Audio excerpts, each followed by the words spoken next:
dress code and conduct policies to keep the event family-friendly and safe.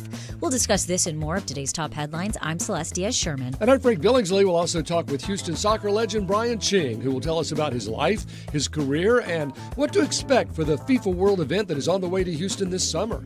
Plus, we'll also learn all about local faith-based organization, the Hope Center Houston, and how they're celebrating their 10-year anniversary. And we want to hear from you. Give us a call or text at 713-440-8870 or email us at talk@hellohouston.org. You can also watch us live on YouTube by going to houstonpublicmedia.org. Hello Houston is made possible in part by founding sponsors John Bradshaw and Kathy Sanders, by Metro, and by gifts from listeners like you. Live from NPR News, I'm Lakshmi Singh. In remarks just moments ago at the White House, President Trump says we don't need NATO, but they should be there for us on Iran. This is coming after he posted on Truth Social today that most NATO allies have informed the United States they don't want to get involved in the U.S. war. Trump says he's not surprised. European countries have raised concerns about being drawn into the war if they deployed warships to help keep the Strait of Hormuz, a key oil shipping waterway, open. Meanwhile, Israeli forces are confirming strikes in Iran have killed two of Iran's highest-level officials since the assassination of Ayatollah Ali Khamenei on the first day of the U.S.-Israel war against Iran. The latest assassinations include Security Chief Ali Larijani. NPR's Hadil Al-Shalchi has more on the other official killed. The Israeli military is also confirming the death of Gholam Reza Soleimani, who was the head of the besieged forces. Now, that's the militia responsible for violently cracking down on the street protests against the Iranian government earlier this year. It killed thousands of those protesters, and it's estimated that the militia is made up of 1 million members. NPR's Hadil Al-Shalchi reporting. The Senate is expected to start debating the Save America Act today. It's President Trump's top legislative priority, and as NPR's Barbara Sprent tells us, the eventual vote is expected to fail. Among its provisions is a requirement for voters to prove U.S. citizenship and present photo ID at the polls. Democrats say this would make it harder for millions of Americans to vote. President Trump has vowed not to sign any other legislation until the SAVE Act passes. After a procedural vote, Republicans are expected to draw the process out for several days of debate to keep the issue front and center. Democrats will likely use their floor time to criticize the legislation. The whole exercise could last days. Eventually, debate will end and the bill will need 60 votes to pass. 60 votes Republicans don't have. Barbara Sprent, NPR News, the Capitol. A new report from Realtor.com says that renting a home in February was the cheapest it had been in 4 years. NPR's Stephen Basaha reports some of the steepest drops in rent prices came in the Sunbelt. Austin, Texas was once the poster child for skyrocketing rents. But rent in the metro area is down more than $300 since its 2022 peak. Joel Berner is an economist with Realtor.com. He credits a boom of new apartments in Austin and a lot of the Sunbelt. When you ask an economist how to bring prices down, we always say add supply, and we're showing that works in some of these metros. These are for vacant apartments. Berner says renters wanting to save should move or negotiate. It's a renter's market in a lot of these places, so use that to your advantage and negotiate whenever possible. The national median rent for a two-bedroom in February was $1,850. It's NPR News. Live from News 88.7 in Houston, I'm Alexandra Hart. Today marks the last day to apply for the Texas School Voucher Program. KERA's Bill Ziebel reports more than 200,000 applications have already been received. The Texas Education Freedom Accounts, created last year, use public tax dollars to pay for private and home schooling. Most families are seeking the $10,400 toward private school tuition. About 20% applied for the amount set aside for homeschoolers. Low and middle-income families and families of students with disabilities are prioritized. Lawmakers have capped the program at $1 billion so the comptroller's office will hold a lottery. I'm Bill Ziebel in Dallas. An Afghan asylum seeker who spent more than a decade fighting along U.S. Special Forces died in ICE custody in Dallas Saturday morning. ICE agents seized Mohammed Nazir Pakhtiawal outside his home Friday morning while he was preparing to take his children to school. ICE released a statement saying the man had been arrested on charges of SNAP fraud and theft, of which he was not convicted. Sean Van Diver is president of Afghan EVAC. it tells us everything we need to know that ICE focused on 2 arrests that did not result in charges or convictions, rather than the fact that a father of 6, an otherwise healthy 41-year-old man, died while in their custody. And rather than offering condolences to their family, they called him a criminal and denigrated his service to our country. Paktiawal's cause of death is currently under investigation. ICE did not respond to a request for information on why he had been arrested. A former researcher at MD Anderson is going to jail after attempting to smuggle data to China. Yoon Hai Lee pleaded guilty to state felony charges. He was sentenced to 364 days in jail and has received credit for 196 days already spent in custody. The Houston Chronicle reports that Lee is expected to be deported after he is released from custody.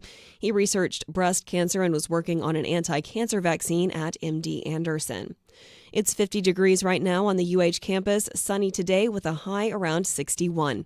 I'm Alexandra Hart, News 88.7. Support for NPR comes from NPR stations. Other contributors include United States Postal Service, dedicated to putting reliability at the core of USPS Ground Advantage to help businesses operate smoothly. More at USPS.com/Ground Advantage.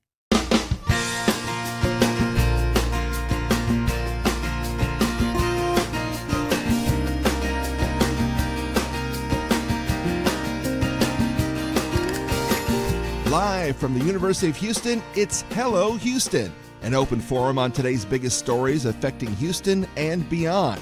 Call now, 713-440-8870, or let us know your thoughts on today's topics by emailing us at talk@hellohouston.org. Now here's your host for Hello Houston, Ernie Manous, Celeste Diaz-Sherman, and Frank Billingsley. Hello, St. Patrick's Day. Happy St. Patrick's Day. Franklin Patrick here. Oh. I know. I tried to change Franklin to Saint, so I'd be St. Patrick. But my mother said, no, you're not doing that. No. And you look great in your green. Thank you so much. Yeah, yes. love it. And the sky is beautifully blue. Yes. But that's almost next to green in the rainbow. It was chilly this morning, but it was nice. Chilly? Yeah. Celeste, it was freezing. It was 32 in some spots. I don't want to wear a coat, so I'm like, it's not that bad. And then I get outside, and then I'm like, oh my gosh, I'm freezing. Yeah, and your azaleas probably said the same thing. Yes. But I had a good friend that always said, no matter what they say, don't plant, don't bring them all out of the garage until Easter. And Easter always changes, but he said that doesn't matter. But don't bring them out until after Easter, no matter when Easter is. Yeah. So he has a point. If you had your plants out, they might have taken a little nip. Well, Urban Harvest just had their big spring distribution where you can go by and pick up different trees. So I wonder how everybody's trees and little plants are doing. Well, I'm sure they're okay. It was a quick little, everybody talks to me about how I really like to garden, and it's questionable about my poor little abandoned plants, but they're surviving. But yes. Well, good. It's hard to be a farmer on any scale. It is. No matter. I can't even grow an azalea. I just don't have a green thumb. I don't either. I grew up with, what a closet plant is? No. I think it's a chefalero is the proper name. Yes. But every college kid had a closet plant because you could put that thing in the closet and it would still live. It's like the only thing that plants ultimately know how to do is live. Yeah. If that's all living organisms, that's their main thing is to live, no matter whether they're a plant or a human being. That's what we want to do. Our life wants to live. And, plants are good, pretty far down the road, even without water and care, at least some of them. Well, I started talking to my indoor plant and watering her and moving her, so that it's a fiddle fig. I don't know what the actual name is, but it's a tall fiddle fig and it's in my family. And I move her kind of, around and make sure that she feels appreciated and seen. And it's worked. The leaves, now it's probably just the fact that I'm watering the plant. That helps. But I truly think, I kind of rub the leaves and I'll say, good morning, plant. Well, so good morning, Houston. Good morning, Houston. Thank you for joining us today on Hello Houston. I am so excited. Brian Ching's going to be here in the next half hour. Yeah. I've known Brian a while, and he's such a a great Houstonian, dedicated to the Dynamo, really put them on the map. Yeah. Continued to play with them even when Montreal tried to take him away from us. Has this great venue, Pitch 25, a world of information about soccer, and just really gave it a great face. And he does amazing charitable work. So he's going to be in studio with us. That's fabulous. I'm looking forward to that conversation, especially given the fact that FIFA's right around the corner. So we'll chat with him about soccer and what people are looking out for. And hopefully they told him we have a dress code here. Speaking of dress codes. Speaking of dress codes, Celeste. The Houston Livestock Show and Rodeo has a revised dress code and a broader set of conduct policies. The goal is to keep the event family friendly and safe. The announcement comes after several incidents over the weekend that forced the rodeo to close the carnival early on Saturday night. According to the latest version of the policy, updated yesterday, proper attire is always required, including shirts and appropriate footwear. Officials say clothing considered inappropriate, including items with obscene language or graphics, excessively torn clothing, visible undergarments, or outfits that expose excessive portions of the body, may result in denied entry or removal. The policy also prohibits clothing, tattoos, or accessories that display gang affiliation, as well as any apparel that intentionally obscures the face unless worn for religious, cultural, or medical reasons. Beyond dress code updates, the rodeo outlines several other key rules designed to maintain a safe and welcoming environment. Weapons of any kind are not allowed on the grounds. Alcohol, narcotics, and illegal substances are also prohibited. No fighting, disruptive, or threatening conduct, blocking walkways, and unauthorized selling or solicitation on the grounds. What are your thoughts on the dress code and conduct? Now is the time to call and join us on Hello Houston, 713-440-8870. You can also text that same number, 713-440-8870. So we have a call waiting already. But, let me just say, I don't know that very many of these were violated. I mean, I haven't seen any weapons, alcohol that wasn't being served properly, narcotics, illegal substances. There was the fighting last Saturday night. What I have seen is a lot of butt cheeks because short shorts were being worn and people found it offensive. And I don't know if they were both with men and women, but I imagine largely it was women. But I don't want to point them out because men, sometimes a bare belly overhanging your rodeo belt is not the most attractive. So, this could go both ways. Yeah. I think it's just to say, you know what, we don't need to see all your skin at the rodeo. Right, and this isn't the first time an update to a policy causes some friction, right, from a public safety standpoint versus an self-expression standpoint. On the one hand, organizers obviously have a responsibility to respond to an event that happened on Saturday. I think people are kind of looking to the rodeo to say, hey, we saw this get out of hand very quickly. What are you doing? There's that accountability aspect to it. But that's police enforcement. The police can enforce that. Right. Who's going to enforce the dress code? Well, I think, and that's the other part of it, is that I think some people are looking to the rodeo to also set what the expectation is around behavior, weapons, crowd safety. And that is standard across any major No shirt, event. No service, right? And maybe that just that being out there on social media, that will get the point across. Don't come to the rodeo like this so we don't have to enforce it. If we can show all that stuff on Facebook and TikTok, then we can also show what the rules are. Is setting that expectation. We are being very clear about it.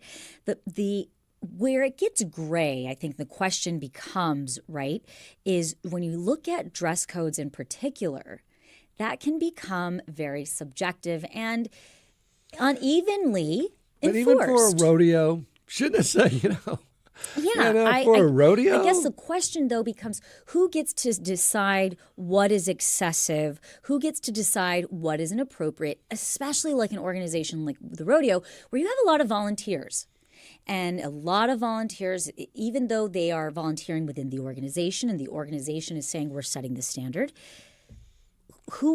how is the policy going to intersect with the actual practice? Well, and then there are the stars that are playing on the stage themselves that have certain dress wear, the men and women, that can be fairly revealing. Risky, so maybe the argument would be, you know what, you're going to put people on the stage that dress like that, and you're not going to let me wear the same thing? Yeah. I don't know. It's interesting. We have Noah on the line. If you want to call us, 713-440-8870. Noah, what's your comment on this situation? Well, good morning, friends. You know, I think the dress codes and all the rules that are being enforced are, you know, a result of like the bare minimum of what the community in the livestock show and rodeo can do to enforce safety and stuff, which unfortunately I believe was pushed forward and prompted due to the activities on Saturday. You know, just kind of wrangling in all the different things that's seen in negatives.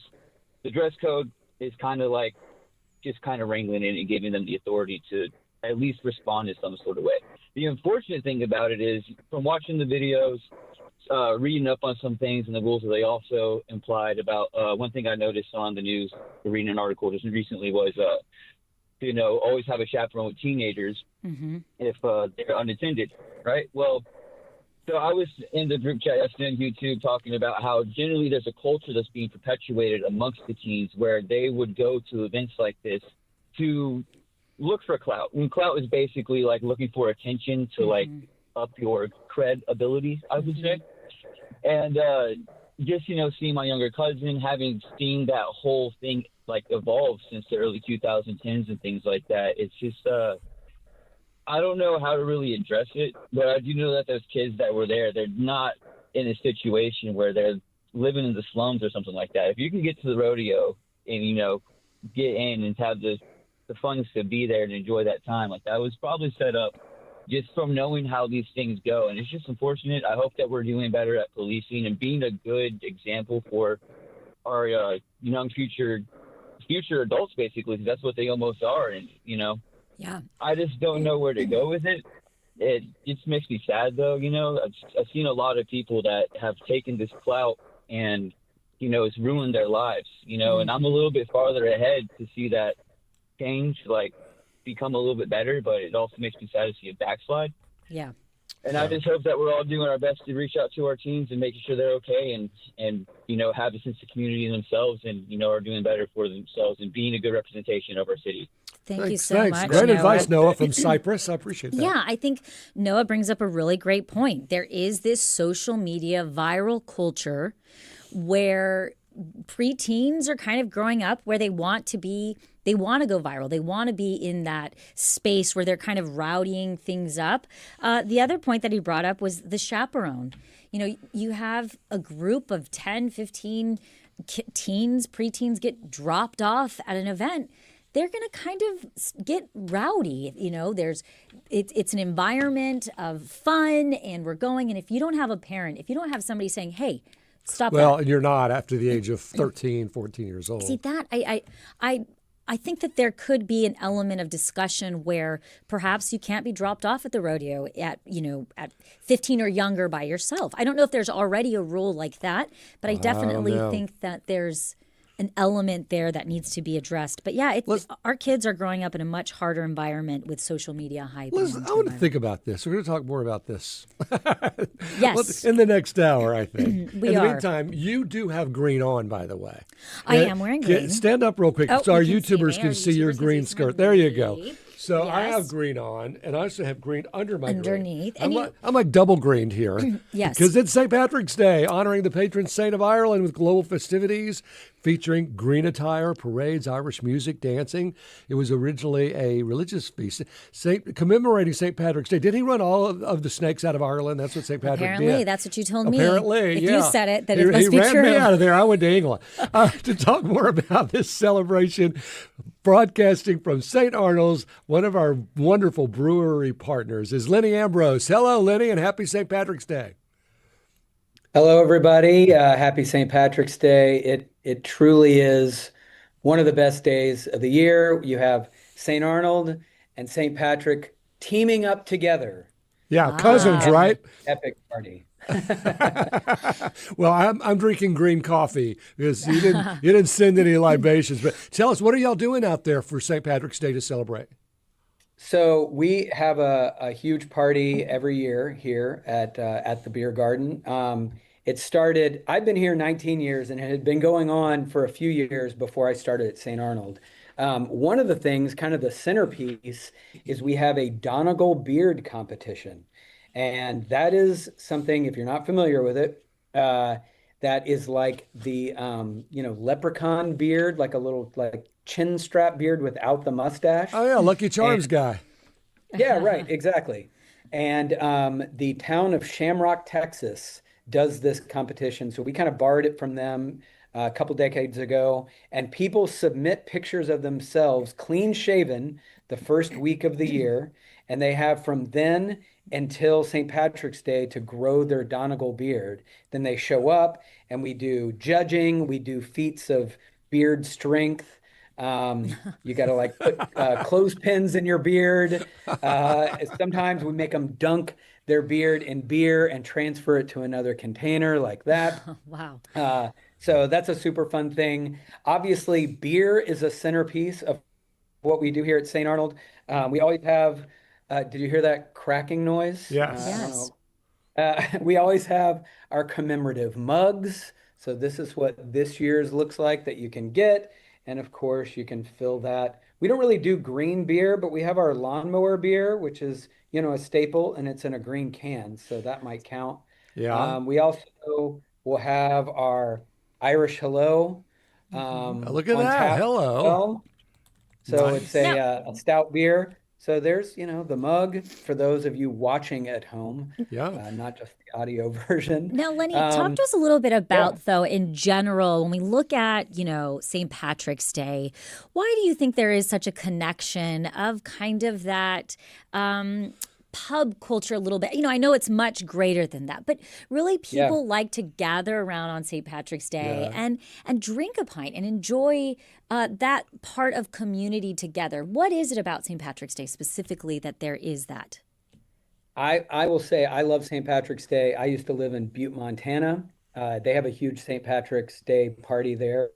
I've been to the St. Patrick's Day parade in New Orleans, which is an awesome event there. It's like Mardi Gras, but just for locals. And then we do Baton it big Rouge here. too. Yeah. Yeah, absolutely. And I will say specifically at St. Arnold, we try to be a place for everyone, and our party is a party for everyone. So if you have a 4-year-old that likes root beer, bring them along. If you have a grandma that doesn't drink at all but just wants to hang out, bring them along. But I think, there's certainly that aspect of St. Patrick's Day that's like a crazy party deep into the night. But I think early on in the day, it's one of those, you have some Irish stew, you watch a parade. It is gathering together. And I think that's what pubs and brewery tap rooms are great at. They're third spaces. It's not work, it's not home. It's, a public house. That's why it's called a pub, to gather people together. And we certainly kind of have that atmosphere here. We'll have, great Irish music all day. We'll have pipes and drums. We'll have a dance troupe, an Irish dance troupe that's made up of kids called Clan Kelly. And they're super awesome too. So it is a super inclusive event. And I think that, goes to what you're talking about, that everybody feels like they can throw on green and join the party, even if you have nothing to do with it otherwise 364 days of the year. And you and Frank both mentioned, the different celebrations around the U.S. when it comes to St. Patrick's Day. But what do you think makes Houstonians unique in celebrating today? I mean, I know in Chicago they turned the whole I think Griff's had a lot to green. do with it back in the day. I mean, Griff started that way back in the 70s or 80s, didn't he, Michael Griff? And Griff's Bar? Frank. Yeah, they have a great tradition. Keneally's. We have a lot of great bars. Murphy's, down in Galveston has always been an awesome location. The Flying Saucer does a great job here. And, you step into the Flying Saucer and you're in like a proper good beer joint downtown. Yeah. Houstonians just like to party. Yeah, they're always out for a good time. There's certainly that. And there certainly will be the party aspect of it tonight, even though it's on a Tuesday. We were worried kind of last year because we always do our event on St. Patrick's Day. We don't do it the weekend before. And it was a Monday last year, and we thought, are we just going to be empty? It's a Monday. And it was one of our biggest days of the year. So wow. Weather is absolutely perfect beer drinking weather. It really is. It's great. beautiful out. Yep. And I do want to mention for non-alcoholic drinkers, there is a hop water and ginger beer that I personally enjoy whenever I'm at St. Arnold's. Nice. See, look behind me for those watching on video. We have our wall of cans here. And I thought there was a root beer can here. Yeah, we make our own root beer. We make our own ginger beer and hop water too. And have a full food menu. Like I said, Irish stew and a bread bowl. You know, people love a bread bowl.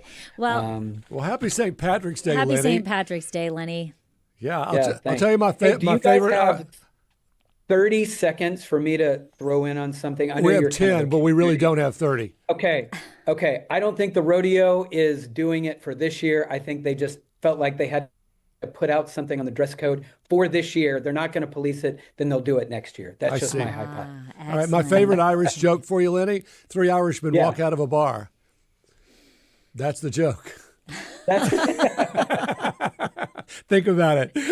All right. I thought. Lennie Ambrose is our St. Arnold's broadcasting partner at St. Arnold's, and he's broadcasting from St. Arnold's Brewery. Thank you so much for joining us. Cheers, and happy St. Patrick's Day. Guess who's in the building? And coming up on Hello Houston, we're going to talk with Houston soccer legend Brian Ching. This is News 88.7. Stay with us.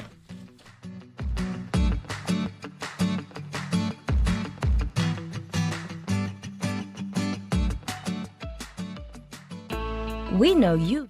Meet Dio Choco. We just took his keys for the day and gave him a Ride Metro fare card. This is his story. Visit ridemetro.org/Choco to find out where is Choco. It only takes a few minutes to make a big difference. Join as a new member today at houstonpublicmedia.org/donate or call 888-909-0887. Support for Houston Public Media comes from Metro, introducing the Ride Metro Fare Card. The Ride Metro fare system replaces the Metro Q Fare Card for bus and rail fares. Details at ridemetro.org/fare system. Support comes from Hildebrand MBA at UT Austin's Macomb School of Business, offering the weekend MBA at Houston. Networking event March 19th at new campus location City Center. Details at texasnbaevents.com.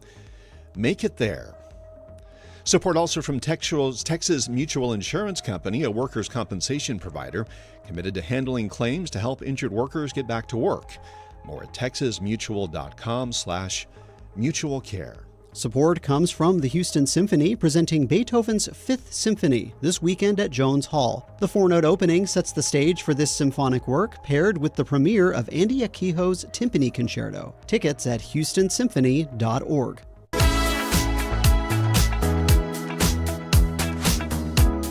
Now back to Hello Houston. To comment on any of today's topics, call or text 713-440-8870 or email us at talk@hellohouston.org. Now here's Celestia Sherman and Frank Billingsley. All right, Brian Ching is here. He is once a Houston Dynamo, always a Houston Dynamo. That's what I'm guessing. 100%. An entrepreneur, a businessman. He's going to be inducted into the Houston Sports Hall of Fame this fall, along with J.J. Watt and one other sports person yet to be announced. He's looking like maybe he knows who, but I don't know that he's going to tell us. The honor caps an amazing soccer career that saw Brian take the Houston Dynamo to back-to-back championships in 2006 and 2007, and he remains the Dynamo's all-time goal leader. His love for soccer inspired him to create Pitch 25, which is not just a sports bar, but home to the city's most unique indoor soccer field, a place to connect the game to the community. Speaking of community, Brian's commitment to others is evident in his charity. I love this thing, The House That Ching Built, a program that works with Habitat for Humanity to tackle Houston's affordable housing challenge, something we talk about a lot on this program. So we're here in studio with Brian to talk about his life, his career, perhaps give us his advice on the FIFA World event coming up. Brian, welcome to Hello Houston. Well, thank you guys for having me. Absolutely. You know, as Frank mentioned, you really helped define professional soccer in this city. And when you're looking back at that time, take us back to 2006, 2007. What do you think people still today misunderstand about kind of how hard it is to build a culture almost from scratch? Yeah, I think culture is one of the most important things, and was definitely one of the big reasons on why our team was so successful. I think one of the underlying themes, which is pretty funny, that made us successful and gave us that grit was the fact that we hated to lose more than we liked to win. Like, it just hurt so much more to lose than it did.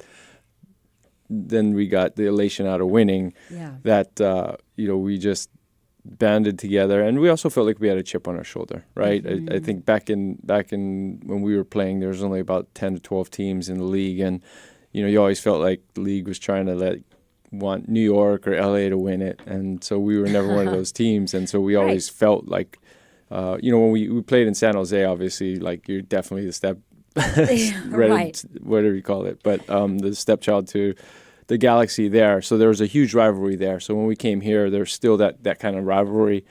And we always kind of felt that, we were always overlooked, and they never wanted to put us on TV. And that's kind of what drove us and got us to stick together, along with, obviously some very talented guys on the team, and then a coach that knew how to get the best out of us. What did you say to yourself when they came to you and said, you know what, we're going to have a professional soccer team in Houston, and it's going to be called Dynamo, and we want you to be the star? That was never the conversation. I'm sure some of your teammates would be like, really? He's the star. Okay. No. So we were in San Jose at the time, and there were always rumors that the league was going to move the team. And so, I got there in 03. Yeah, 03. And then it wasn't until 06 we actually moved to Houston. But, every year we're there, they're like, oh, we're going to move the team. We're going to move the team.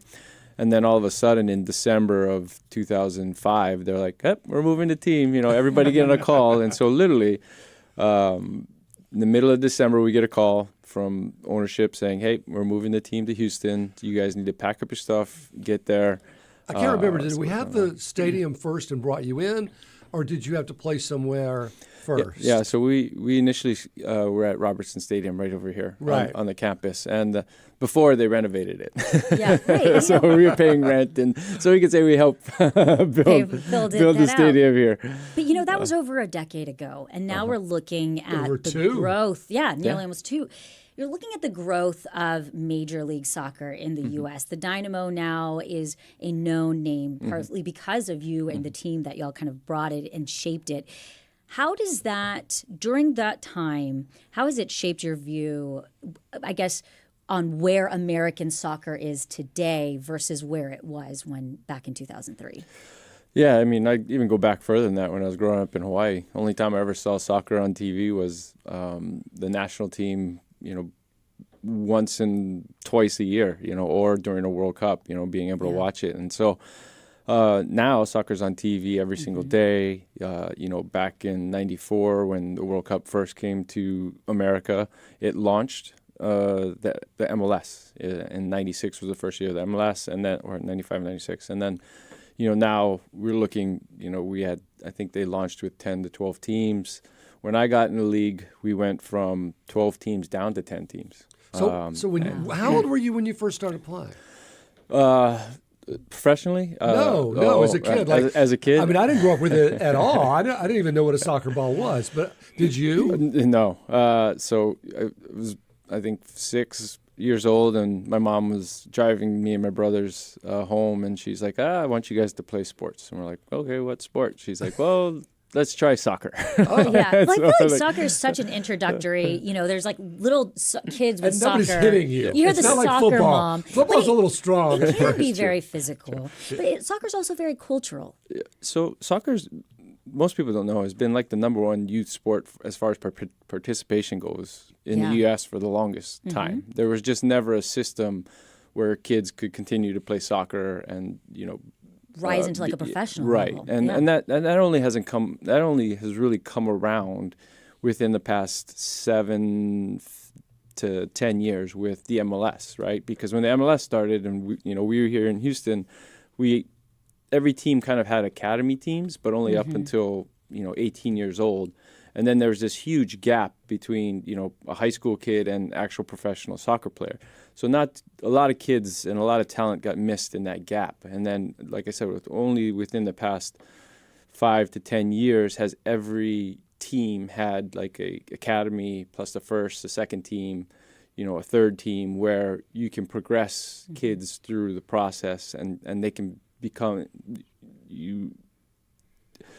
you're creating more of a bigger base to build up to these professionals. Whereas, before it was like, okay, you go to the academy, then you go to college. But college had these rules where, and this is where the big difference between European soccer and American soccer is that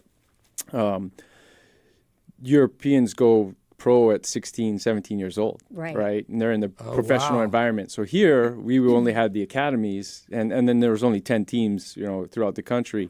And then those kids would be going to college as opposed to going to a professional standpoint. So we missed a whole generations of talent. And that's not why you see a lot of U.S. players go overseas to get in that environment sooner. But now we have that environment in the United States. And so you're going to see soccer exponentially grow, I think, especially with the spotlight of the World Cup this year. And you see some major European stars, David Beckham, now in the U.S. You're seeing Messi coming. I'm curious, though, because we have a lot to talk about, but before we get into the Hall of Fame situation, I'm curious, Brian, do you think soccer in Houston has truly arrived? Do you think we are having our moment, or do you think there's still room to grow? I think that soccer has always been here. I mean, if you look at what the city has made up, diversity, cultural, worldly, and that's the number one game. And then when you look at all the big games that have come into the city, when the Manchester Uniteds, the Barcelonas, the Mexico, U.S. teams, the packs the stadiums, right? Yeah. But I think that a lot of that hasn't really translated to the Dynamo yet, right? And I think it's a difficult culture and environment here because even with the Astros, when they weren't doing so well for a long time, nobody went to the games, right? So a lot of it depends on the teams doing well, and then the teams having players. When the teams do well, stick around, right? Speaking of sticking around, I mean, you've stuck around. You left the Dynamo, I guess, 2012? 2013 was my last year. And you're still here, so you are a Houstonian. You obviously love it here. So tell us what you've been doing in these 13 years since you left. Yeah, it was just kind of a find what my passion is. And so, at first I thought I wanted to run a team. So I was fortunate enough to be the managing director of the Dash when we started in 2014. And then kind of realized that, I had a son, and we were like, I want to spend a little more time at home with my son and not spend 80-hour weeks on the job. And then, on the same token, while I was moving away from that, I also started up Pitch 25. Tell us more about Pitch 25. I think this is going to be the place to watch the games this summer that you can't get a ticket to. Yes, I one of the things I did love about soccer is how it brought people together. And, it wasn't totally knowing what I was getting into at that moment, but partnered with some guys that, were doing beer gardens very successfully. And so, they helped me bring the vision to life. We opened a week before the 2018 World Cup, and operationally it was kind of a disaster. But you know what? Everybody came and had such a good time, and I really, really loved that. And it's become a passion of mine now to kind of refine what we've built at Pitch 25. And grow that. Tell us more about it. Indoor, outdoor, screens. Yeah. It's sort of a sports bar with a vibe. Yeah, so if you've never really been there before, I'm trying to call it, create, like I would say, the chicken and pickle of soccer or the pop stroke of soccer, where it's, you come and you can play. You can play the game, but more importantly, you can come cheer your team on, your soccer team or football team or your whole, local sports team, and then build community around the people you meet there. Come have a good time just to celebrate the game, and it's a lot about kind of like what the World Cup brings. It brings everyone together from all different nationalities and things like that. And that was one of my best experiences in 2006 when I did go to the World Cup, is walking around in the streets. And I think Pitch 25 personifies that. But what do you think it is, Brian, about what type of skills, when you have somebody like yourself, a professional athlete, is moving into a business type arena? It's a different arena. It's a different game, you could say. What are the transferable skills that you think that you all bring? The hard work, the belief in yourself, the ability to create a team, a mentality, and to listen to customers and hear what they want. And so, it's still a learning process. I'm not saying we're perfect. We have our ups and downs, but it is definitely something that, for me, I think I'm really looking forward to, is kind of building a team, building something that I really believe in something that I think people want to be a part of and experience. And there's tons of challenges, and there's tons of ups and downs and road bumps. But I think for me, it's the belief that I am creating something that people really enjoy. You're going to have to explain the name Pitch 25 to some of our YouTubers. What's Pitch 25? So Pitch 25 is a 25,000 square foot indoor / courtyard type of. I'm moving away from bar. Why the name? What's the name of it? So Pitch came about because, one, the location of where we are is next to the baseball stadium and the soccer stadium. And two, I wasn't very keen on, throwing something up with my name on it. So, I think people that understood soccer or been around soccer long enough knows that that is what they call a soccer field in England. So it was kind of play on words. And then pitch, obviously, Astros pitching or baseball and pitching. And so, I thought it was a beautiful blend of people that understood the soccer side would get it.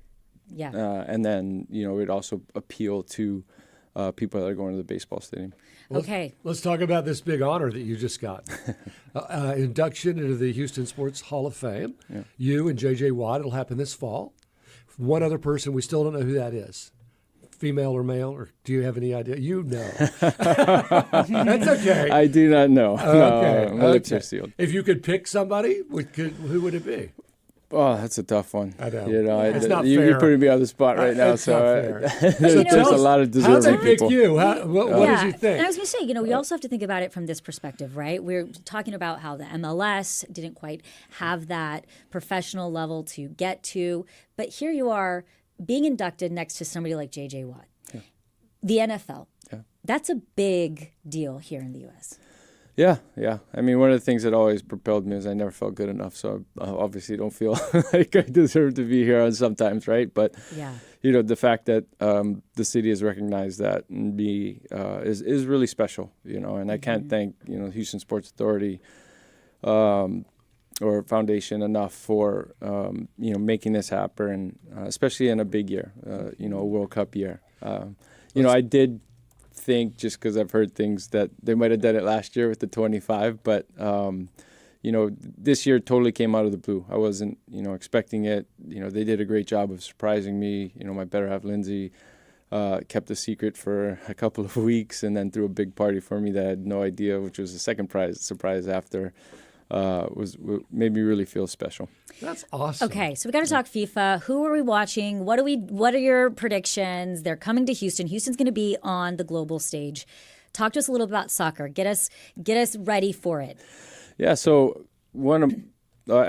two of my best soccer experiences the first was going to the World Cup in 2006 in Germany with the U.S. team. Didn't get to play, but got to experience all of it. And I think, for me, I'm excited that Houston's going, the people that normally can't afford to go and experience a World Cup are going to be able to get to experience that in their own backyard. Because I think everybody needs to kind of experience the environment of what a World Cup brings, in the sense that it's people from all over the world coming to have a good time and celebrate the sport and cheer their team on, and 99% of the way in a very positive way. And so, for Houstonians to be able to kind of walk out of their front door and then, come experience things at the Fan Fest and experience the people that are coming in the city to see things. Come on down to Pitch 25. I'm just saying, but we're going to one of the things is and that excites me about it is that blending of cultures and everybody coming to have a good time and really experience it. 7 big games with That's FIFA. what I'm saying. I'm like, come on, Brian, I want to talk shop. Tell me what teams should I be? Spain. Who should I be watching? What are the players that you think are kind of going to be the ones to come out front, and who do you think are going to be the sleepers?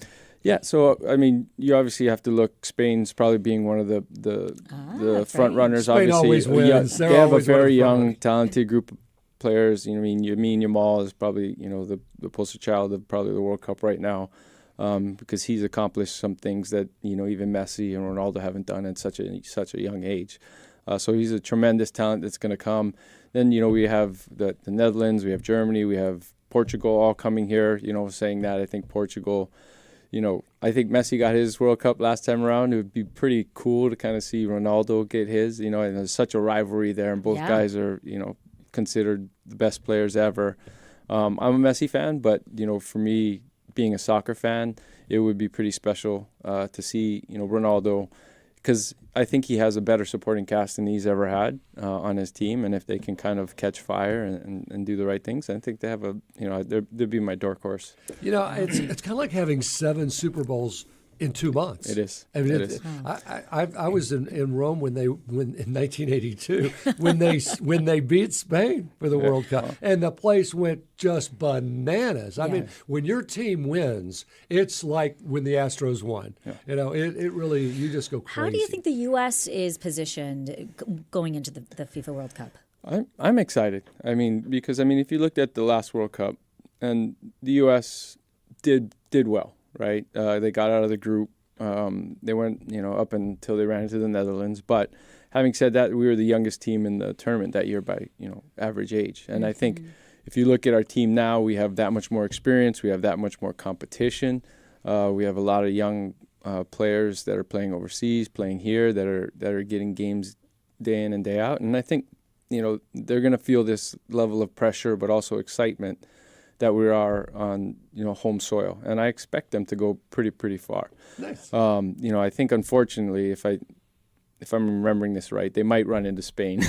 Well, if they both you heard right. it from So Brian Ching it's going to be right? a very tough game for them. But on home soil, you never know. I remember back in '94 watching U.S. versus Brazil. And we were massive underdogs, but for I would say like 70% of the game, we actually were taking the game to Brazil until, one of our players, former Dynamo coach here, got elbowed in the head, and then he was kind of our star player at the time, and was really changing the game. And then unfortunately, that happened, and Well, Brian, we know who we're going to have back when the FIFA I World know. Cup's happening. Brian Ching knows what he's talking about. Yep. Pitch25.com. Yes. And thank you so much for being here. Congratulations. And congratulations. Thank you, guys. Brian Ching, again, thank you for joining us today on Hello Houston. And coming up on Hello Houston, we're going to find out about the Hope Center.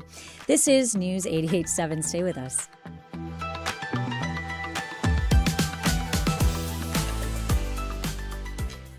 Houston. Meet Gamola, songwriter, world-class violinist, and award-winning multi-genre artist. We just took his keys for the day and gave him a Ride Metro fare card.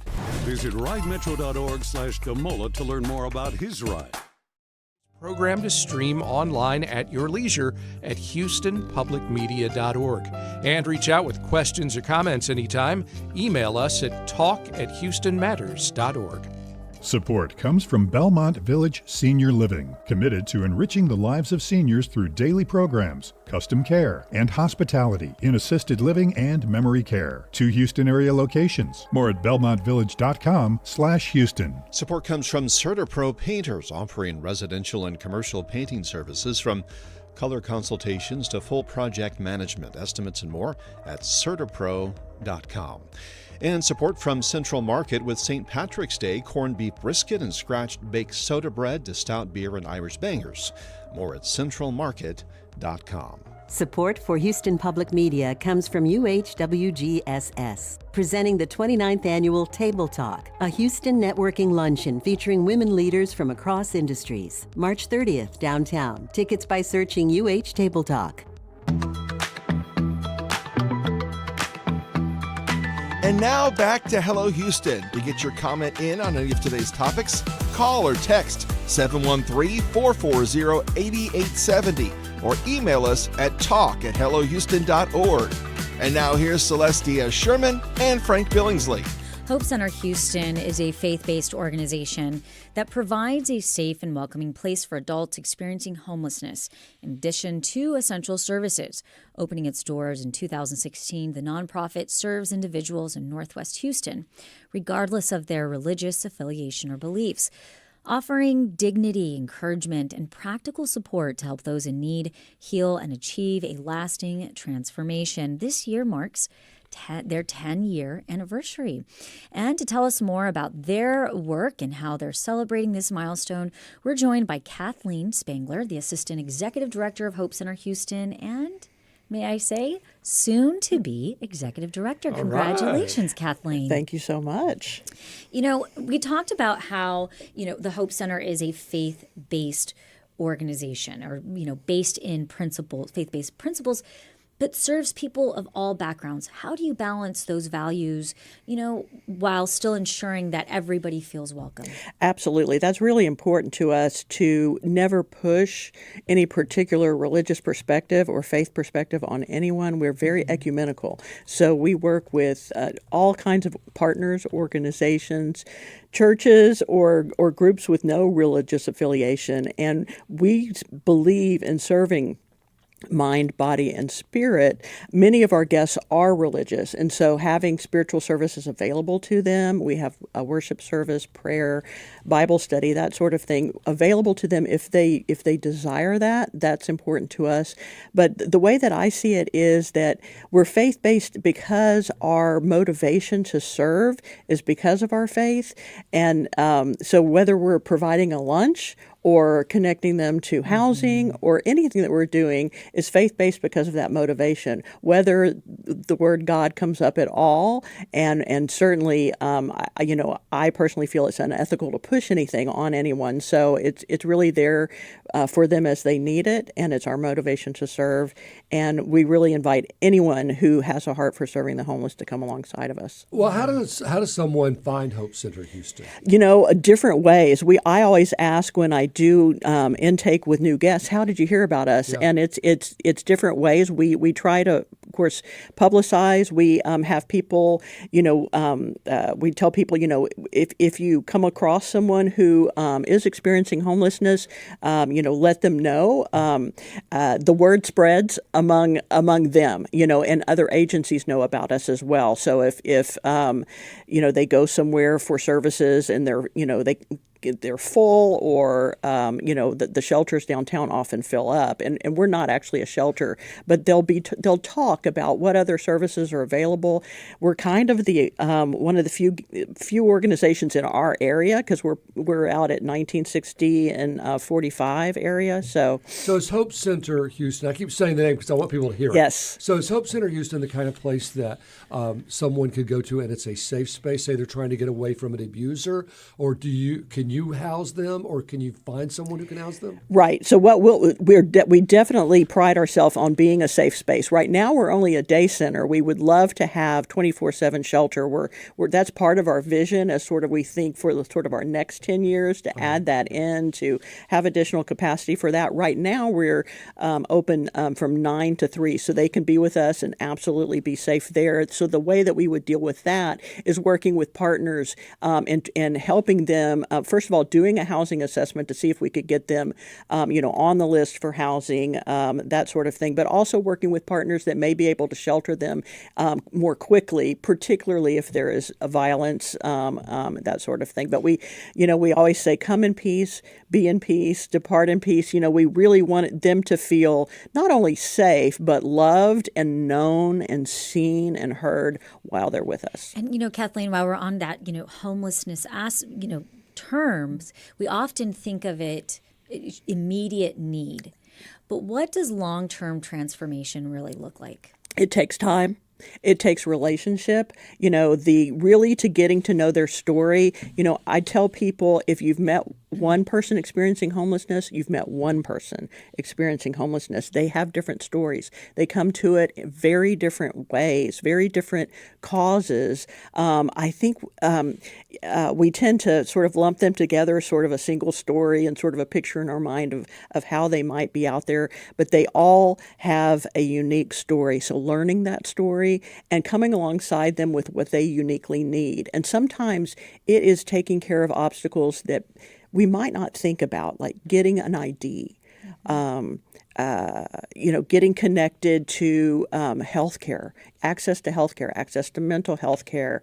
Many of them have great skills, and many of them are actually employed, but maybe finding a way to get them employment at a higher income so that they can afford that housing. I know y'all have been talking about housing yesterday and that issue, and homelessness largely is a housing issue. Literally. Right. Yeah. So I was going to ask, what's the biggest challenge that the Hope Center Houston faces? It's a multiple of things, but it is transportation to the things that they need. There are resources in town, but we're a very spread apart place here. And so getting them, connected and to places that can provide them, that can come alongside them. Mental health, of course, is a challenge for many of our guests, both potentially the cause of their homelessness, but probably more often a result of it. I mean, if you think about the stress of having to sleep on the street, they don't sleep well, right? They never feel safe out there, so they don't get a lot of sleep.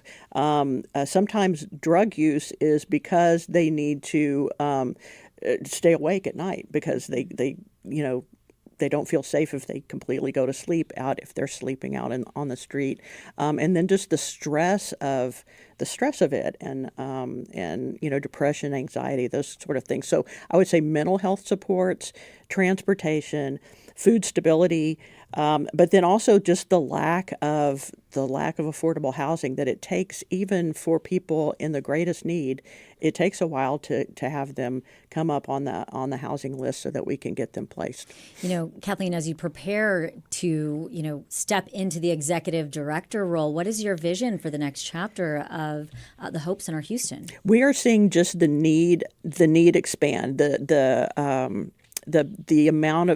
number of guests who are medically fragile, who it's physical health care, access to consistent physical health care, that they need medication, but they're not consistently on the medications, things like that. So I see the need growing as far as how many people that we're seeing. We're getting an uptick in our new guests. So our vision is to expand services, to do more of what we're doing now, and really to be able to provide transitional housing ourselves. Potentially with a second location, more space, more people, more money, but to be able to have people be able to sleep safely with us as we come alongside them with that long-term case management. You want to give us a website, a phone number? Absolutely. So we are at hopecenterhouston.org, and I can't remember the phone number right now, but it is on our Nobody website. Can. It's always on our cell phones. I never call us. I know, right? I'm with you. Kathleen Spangler is the Assistant Executive Director of the Hope Center Houston. Kathleen, thanks for joining us today. Thank you so much for having me. Happy St. Patrick's Day. Yes. Coming up, we'll continue discussing today's top headlines. We'll also discuss the Freedom Caucus success in the Texas GOP primaries. Stay with us for the second hour of Hello Houston. Stay tuned. There's more Hello Houston on the way with Ernie Manous, Celeste Diaz-Sherman, and Frank Billingsley. For the latest in local news, subscribe to the Hello Houston daily newsletter at houstonpublicmedia.org. Hello Houston is a production of Houston Public Media. The opinions expressed by the guests of this program are solely their own and do not represent the views of management, staff, or underwriters of Houston Public Media. This is News 88.7.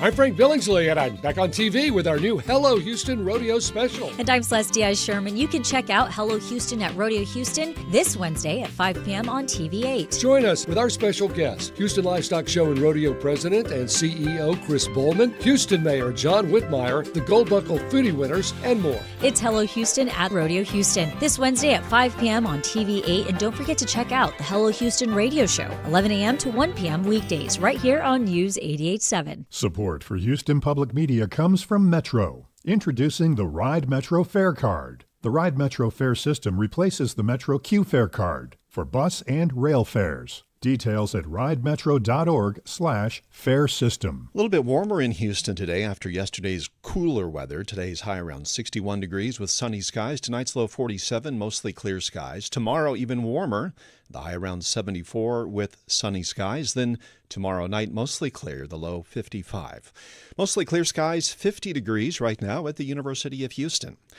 This is your NPR station, KUHF Houston, News 88.7. It's a service of the University of Houston. It's 12 o'clock.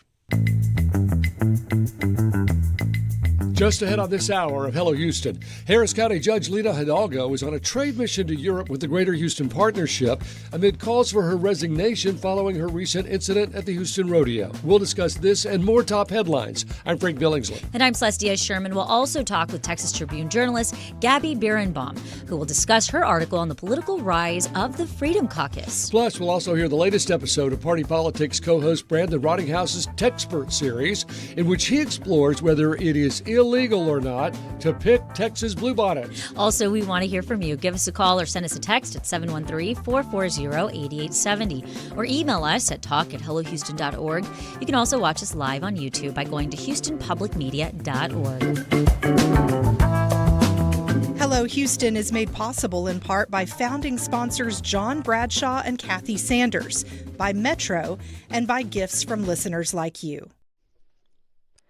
Live from NPR News, I'm Lakshmi Singh. The director of the National Counterterrorism Center, Joe Kent, has resigned in protest against the war in Iran. NPR's Greg Myrie reports Kent had been a staunch supporter of President Trump because he says Trump said he opposed Middle East wars. Joe Kent addressed his blunt resignation letter to President Trump in a post on X. He wrote, quote, "I cannot in good conscience support the ongoing war in Iran. Iran posed no imminent threat to our nation, and it is clear that we started this war due to pressure from Israel and its powerful American lobby." Kent is a former Green Beret deployed 11 times in the Middle East. His wife was a senior chief petty officer in the Navy. She was killed in a suicide bombing in Syria in 2019.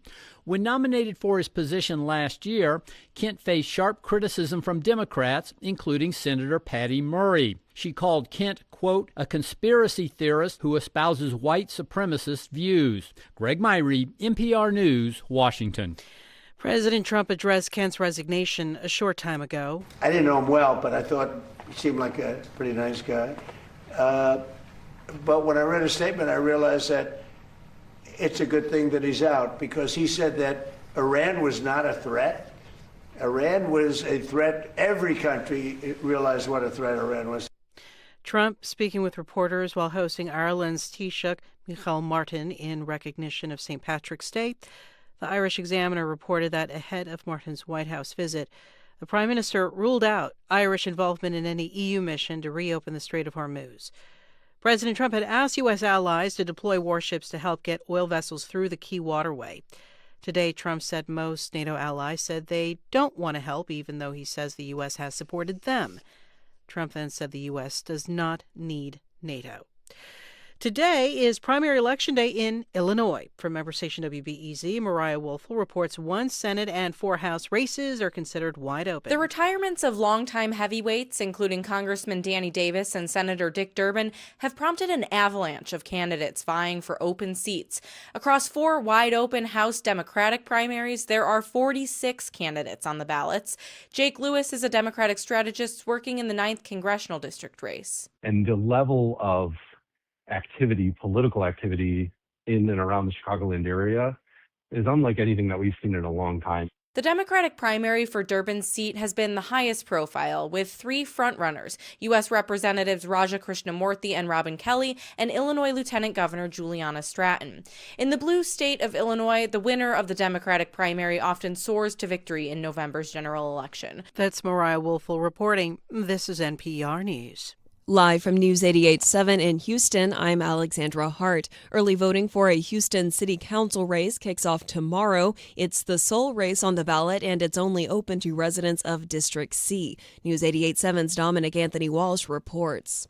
District C stretches from the Heights through Montrose to Meyerland. 7 candidates are on the ballot to represent the deep blue district, all of whom identify as progressives or Democrats. For residents who also live in the 18th Congressional District, this race marks their 5th election in the past 5 months. Early voting runs from tomorrow through the end of the month, and Election Day is April 4th. I'm Dominic Anthony Walsh, News 88.7. Outgoing District C Council member Abby Kamen, who's running for Harris County Attorney, has not made an endorsement. You can read more about the candidates at houstonpublicmedia.org. The Houston Livestock Show and Rodeo says there is a new dress code in place while on the grounds. Visitors can no longer wear clothing with obscene language or graphics, clothes that are excessively torn, have visible undergarments, and or clothing that exposes excessive portions of the skin. Wearing clothing, visible tattoos, or any other attire bearing the name or affiliation to a criminal street gang is also prohibited. The rodeo said in a release that it's a family-friendly event, and they want every guest, especially young people, to have a safe and memorable experience. Jurors in the alleged money laundering case against Fort Bend County Judge K.P. George are expected to hear from his former chief of staff today. Taral Patel is expected to testify against George, Fort Bend County's top elected official.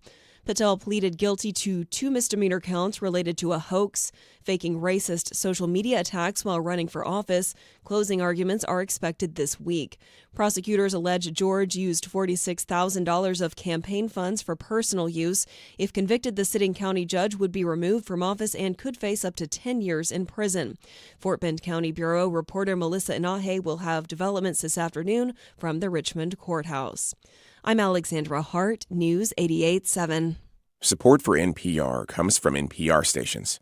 Other contributors include Progressive Insurance with Snapshot, a personalized program that bases rates on safe driving habits, at progressive.com. Not available in California or from all agents. This is NPR.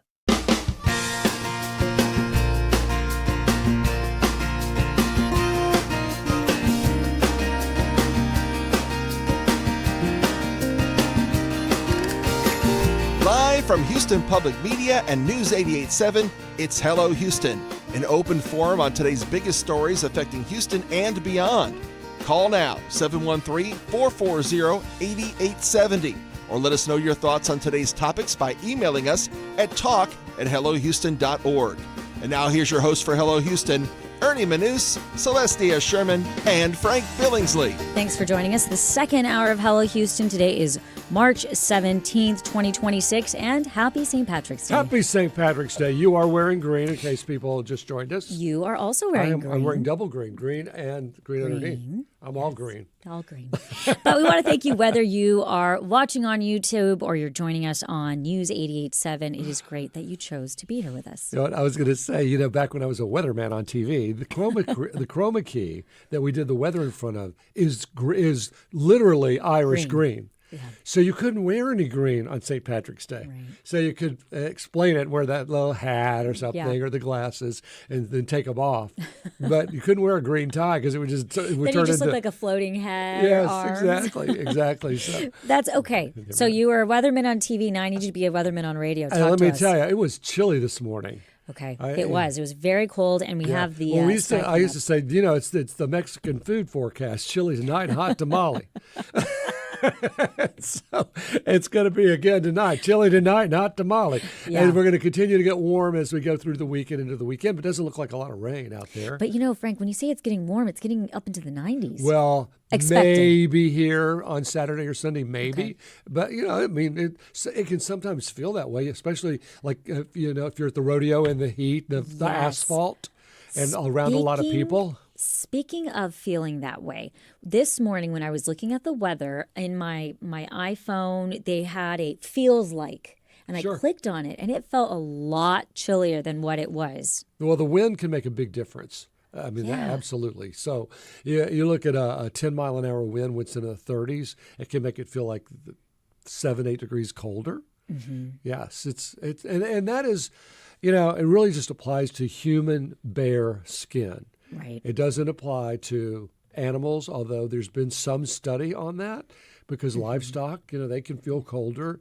Maybe. I mean, it's hard to do a lot of studies on that. Mm-hmm. But I would say protect your livestock and protect your animals. And if you don't want to sleep outside in this, neither does your dog. Right. So, well, there's we that. did receive a text that says the host briefly talked about the chilly weather this morning, and I just wanted to point out that majority of the plants, unless they are seedlings, can survive close to freezing temperatures for hours. Taking out plants from the garage is just fine as early as midwinter in Houston. Some plants may actually die if they are kept indoors for too long.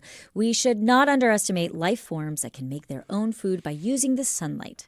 There you go. Oh, also, also the closet plant mentioned by the host, me, usually referring to a cannabis plant. It was a Chefalero, dang it. It was not a cannabis plant. If you're going to call out the host, please put direct names. Maybe Celeste had a cannabis plant in her closet in her college dorm room. No but idea I did what you're not. talking about. No idea. I was too much of a goody-goody back then. Really, you? Might have one in my closet now, though. You're naughty, Frank. All right. And we also had a poll up early in the last hour. We were talking about the Houston Livestock Show and Rodeo recently released a new dress code and a whole set code of rules. Of conduct. Yeah, about tattoos. And I did like you can't wear a face mask unless it's for religious reasons or health reasons. Or, visible undergarments or outfits that expose excessive portions of the body.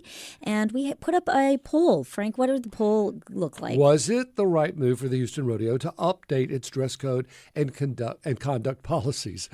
42% makes no difference. 24% yes, necessary update. 17% no, too restrictive. 17% unsure.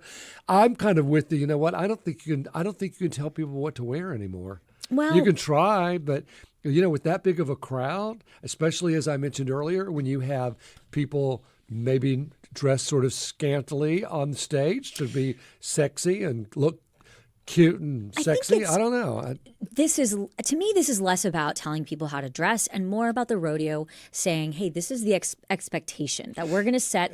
We'll get the word out, hope for the best. We're going to put it out there. We're going to be very clear on our messaging. And, listen, the Houston Livestock Show and Rodeo really does run a tight ship.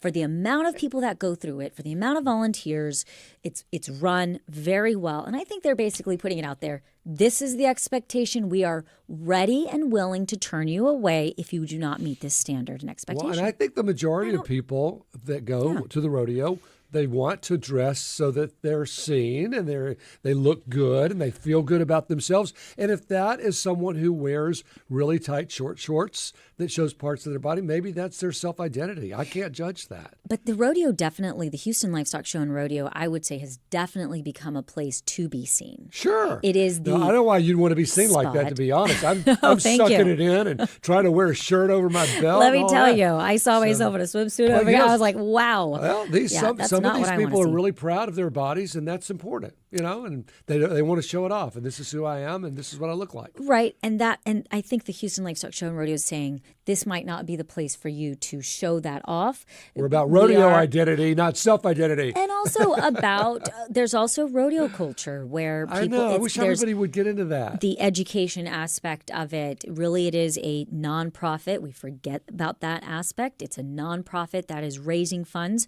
for scholarships for young people, the future. Also, the element of education. They are teaching, we had the Ag Life people on our show when we were there discussing, introducing agriculture to the next generation, to people within our city. So I think that this is the right move. I think the whole rodeo culture teaches discipline. Don't come at me. And as Brian Ching was saying, discipline is what makes you great in what you do. Yeah. And that they teach discipline and setting a goal and achieving it, no matter what it is. And so I think the majority of people, I think this is just a few crazy Yeah. incidents that have happened. Well, and there's another one. We need to get to that now. So, headlines, Okay. Celeste. In the aftermath of a tense encounter at the Houston Livestock Show and Rodeo, Judge Lina Hidalgo is now overseas on a trade mission with the Greater Houston Partnership, but the controversy is far from over here at home. Rodeo officials have stripped Hidalgo from her leadership role following her claim that she was manhandled, a claim they dispute. Meanwhile, Republican leaders, including Tom Ramsey and Paul Betancourt, are calling for her resignation. Hidalgo, who is not seeking re-election, remains the top executive of Harris County, which owns NRG Park. So here's the question for you. Is this a moment of accountability or political pile-on? Should Judge Hidalgo resign or finish out her term? We want to hear from you. You can give us a call or send us a text, 713-440-8870. I don't think it counts when Republicans ask a Democrat to resign or when Democrats ask a Republican to resign. It's just so politically motivated. Now, if the Democratic Party was saying, this is not who we are and you represent us, we think you should resign, that's a different story. But I haven't heard any Democrats coming up with that. Yeah. They kind of said, it is what it is. I think everyone should just move on and maybe learn a hard lesson. Yeah, this was really unfortunate. And I think the whole thing, for lack of a better word, was a little bit cringy. The whole thing, the entire thing, from multiple levels, multiple sides, just the entire thing was very public. And I don't think it necessarily had to be. And maybe even a little self-inflicted. But you're right about that. I don't think when you have a Republican calling out a Democrat or a Democrat Republican. Doesn't stick. Doesn't stick. Okay, we hear you. And you can complain that this is unconscionable and she'd already gotten $9,000 worth of tickets and just this is terrible. And then we're going to say, well, let's look at what you've done in your party's time. I mean, there's a lot of political pile-on, a lot of grift going on in the government right now from what I'm reading. So you don't want to go there with that. It's just this is like making a mountain out of a cow pod. So I think it should move on. But again, 713-440-8870. We are asking you, is this a moment of accountability? Or are we seeing a political pile-on? Should Judge Hidalgo resign or finish out her term? Well, speaking of judges, a federal judge Monday dealt a major blow to the Trump administration's efforts to overhaul the nation's vaccine policies, including the controversial decision to slash the number of federally recommended vaccinations for children. So this has all gone back to the whole Kennedy diatribe on vaccines. The decision was hailed by the American Academy of Pediatrics and other leading health groups that brought the suit, as well as infectious disease experts around the country. The judge basically put a hold on all these decisions that were made by the CDC. So we'll see where this goes. It's interesting to me that that the people who are saying nobody should get vaccines for these diseases are people who've already had those vaccines. And probably their children have already had those vaccines. Does this decision affect their family? Or are they just saying, you know what, we just want people to not feel like they have to get vaccines if they don't want to?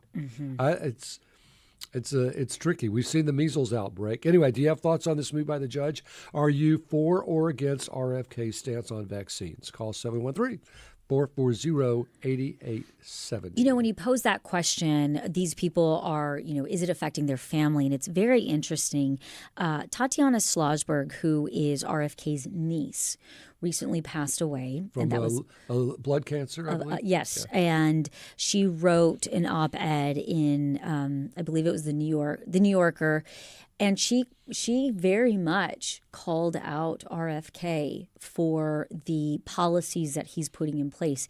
And this goes beyond just looking at vaccines. You're looking at research. You're looking at multiple levels of where we are seeing not just RFK, but where he has put an entire committee, replaced an entire committee of overseeing our public health. And I think the U.S. District Court Judge, Brian Murphy, he put a hold on this, on the decisions made by, obviously influential Center for Disease Control and Prevention, the advisor committee, because I think somebody has to say, whoa, wait a minute. Well, the judge said that Kennedy and his committee have made arbitrary and capricious decisions, ignoring a long-used, well-regarded scientific process for developing vaccine policy.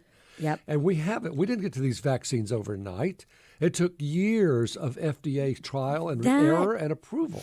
And I think those are the key words, right, Frank? Long-used, well-regarded scientific process for developing vaccines. And I understand that vaccine policy is extremely controversial. And I also understand as a parent wanting to have autonomy over your family and their health and making those decisions. But what is the line? And where does that line get drawn? Do you know anyone with polio? No. Yeah. I bet your grandparents did. Right. So there you go. Yeah. But we do have actually quite a few calls coming in. We have, let's go to Steve from Cypress. And Steve actually has a comment about the topic that we were talking about regarding Judge Lina Hidalgo and the call for her resignation from some Republican leaders. Steve, welcome to Hello Houston. What is your comment or question? Yeah, I don't think this is a political sided issue in the very least. I think Lina has shown her colors in the commissioners' court meetings where she's name called and berated some of the other commissioners. I think in this instance she's been given plenty of passes at the rodeo, and she's got places to sit that are better than most.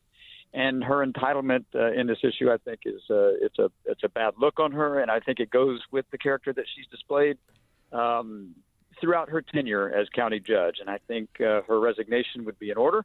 I think she needs to just fess up that she's expecting too much, and she needs to step aside. You know, Steve, I have a question for you about this. When we look at the list that you named, someone might say, well, that's what you're calling bad behavior. And multiple elected officials at all different levels have sometimes felt entitled and have had similar bad behavior and aren't necessarily being asked to resign. Where do you think that line should be drawn? I think if you're going to, hold a position that she does, and in her response, state that she's, the leading position of our county and how big the county is and all that kind of stuff, I think she needs to be held in a higher standard. And the fact, again, that her behavior is not a one-time thing. This is not a one-off. She's displayed that behavior over and over. Name-calling in commissioners' meetings, walking out of commissioners' meetings because she's unhappy about the way things are going. And in this case, her entitlement, and then blaming others because she's not getting what she feels she's entitled to. I don't think it's a one-time, act on her part. Thank you, Steve, for calling. That was Steve from Cypress. And let's go to Julie from the Heights. Julie, welcome to Hello Houston. Hi. Hi. Hello. Yes, what are your thoughts? Well, my thoughts, the opposite. I don't think that she should resign. Like you said, there's other officials that have done the same or worse. And I think they're just targeting her. I think that they've been doing that since she started. So, I'm sure, like you said, other officials have acted worse. The fact that they're just want her out, seriously, she's about to get out. Why make it such a huge deal? And I think that it's just because of her party. If she would have been a Republican, I really seriously believe that it would have been different. Might have been. But, might have been different. But anyway, I've got to let y'all go. Y'all have a good morning. A good afternoon, I'm sorry. Thank you. We have Chris on the line from Cypress. Chris, what's on your mind? Welcome to Hello Houston. Hi, thanks for taking my call. I think it's political piling on. And also the fact that, one, she's a woman, but if you take a look at some of the male politicians and some of their indiscretions, it will be a whole different matter. But I don't think she should resign, ride it out, and then move on. And I think it's just, them just really trying to pile it on. Yeah. Okay, thank you for that, Chris. Appreciate it. Sissy's from Southeast Houston. She wants to talk about the vaccine issue. Sissy, what are you thinking? I think that RFK is in the wrong position. I think his incompetence affects the entire world, not just the United States. And I think he's made that clear in many situations, and in the lack of study and the lack of education. And I really feel sorry for all of us because the country has the idea that just because the president backs somebody and someone's named Kennedy, that would give him substantial reason to be where he is. And it's not substantial at all. And he has caused the deaths of people as well because they listen to the no vaccine. All righty. That's what I think. I think you're right. Thank you for calling in. Chris from the Heights. Chris, what are your thoughts, especially on Judge Hidalgo? Well, no doubt that was bad behavior. I have absolute agreement it was bad behavior. I think there's a pattern of behavior here that indicates a deeper problem. But when I heard the size of the ticket gifts that these officials are being given, I was kind of horrified. I wonder if that needs to be scaled back. I mean, no doubt they do business this way, and they need some tickets. But when I heard the size of the things that were being given, I thought, well, no wonder they feel entitled. It does kind of domino, doesn't it? I was a little surprised at that as well. Whenever I saw that type number of gift, I was surprised about that. And I do agree. I mean, there's no doubt that what we saw was bad behavior. I think that for me, though, when we look at this from an objective standpoint, if we are going to hold an elected official to a certain standard, then all elected officials need to be held to that same standard, regardless of party. So let's and start gender. at the top and talk about jets from the Middle East coming in. You know, when they give you an airplane and decorate it with gold and say, here, we're going to take care of Air Force One for you. But you know what else we're going to be talking about? What? We are going to be coming up. We're going to talk to Texas Tribune's Gabby Birenbaum. Thank you, Frank, about her article on the Freedom Caucus. This is News 88.7.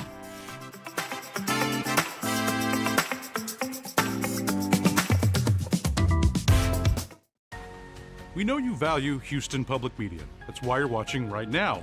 So take the next step and become a new member of the station you rely on. Every gift makes a difference. And what matters most right now is supporting the station that brings you the news and information you rely on. It only takes a minute to make a big difference. So join as a new member today at houstonpublicmedia.org/donate or call 800-364-8300. Comes from the Grand 1894 Opera House, presenting The Wizard of Oz on Ice. Professional skaters perform the staged adaptation of the story, featuring Dorothy, Toto, and the Yellow Brick Road. March 21st, thegrand.com. Support comes from the imprint Cool Brain series, presenting Gordon Corman, author of more than 100 kids' books, with his new middle grade novel, Hyper Gifted, Sunday, March 29th at 3 p.m. at Meyerland Middle School. More at imprint.org. Support also from Hildebrand MBA at UT Austin's McCombs School of Business, offering the weekend MBA at Houston. Networking event March 19th at new campus location City Center. Details at texasnbaevents.com. Make it here.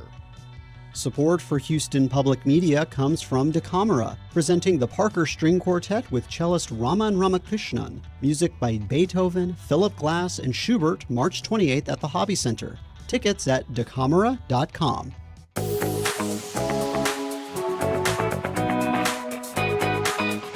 Now back to Hello Houston. To comment on any of today's topics, call or text 713-440-8870 or email us at talk@hellohouston.org. Now here's Celestia Sherman and Frank Billingsley.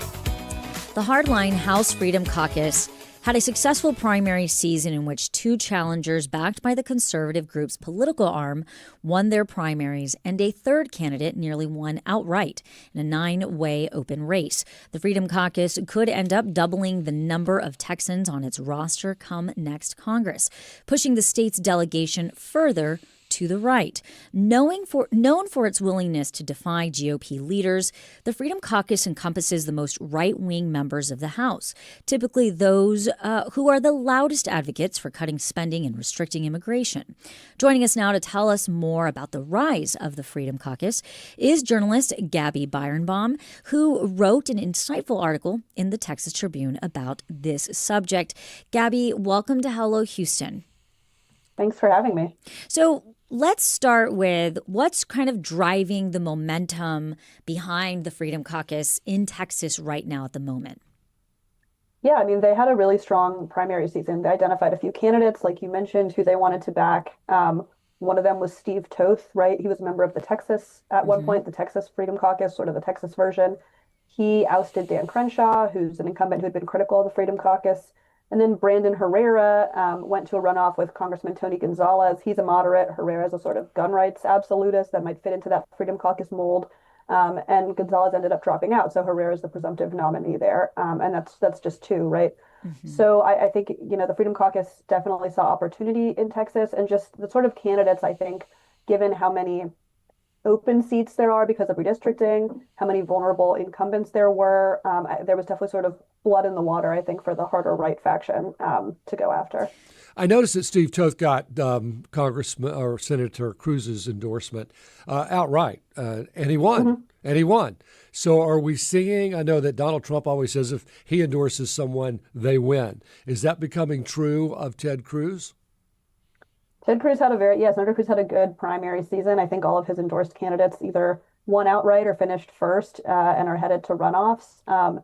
He said he tries to endorse, the most conservative candidate that can win, the old maxim there.